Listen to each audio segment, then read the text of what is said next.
Hey guys, Lucas here. Thanks for tuning back to my channel.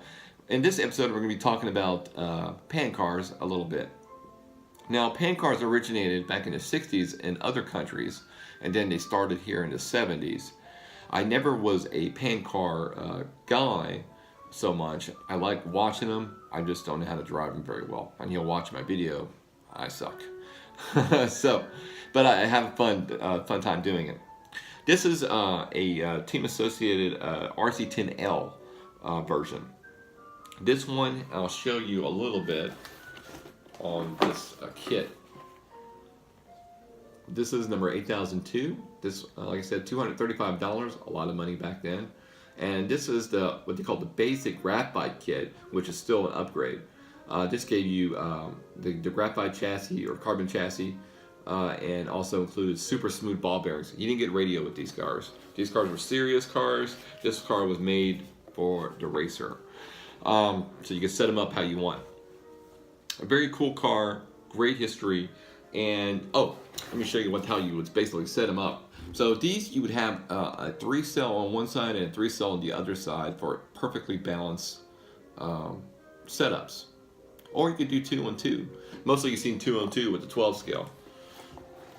Which are, I believe you can put 2 cells on each side and still have a fun time in the bigger version, the 10 version.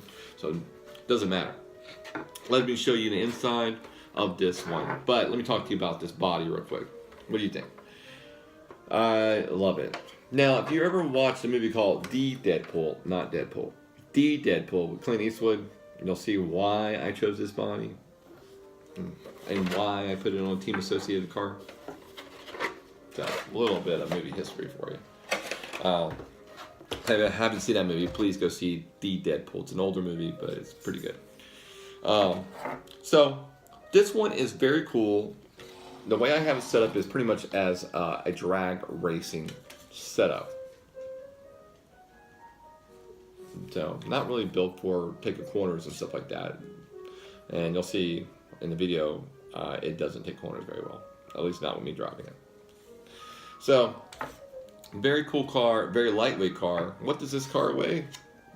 You may ask. If my machine turns on ever. There it is. Alright.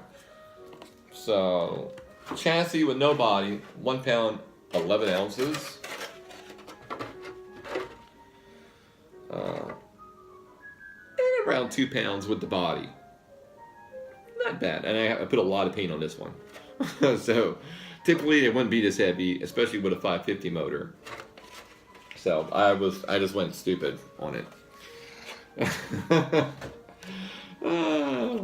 This one I got it set up with some pretty cool looking brass bolts on there and everything. So I really set it up to be pretty too. So this car can be ran and displayed beautifully. So it's still a pretty car no matter what.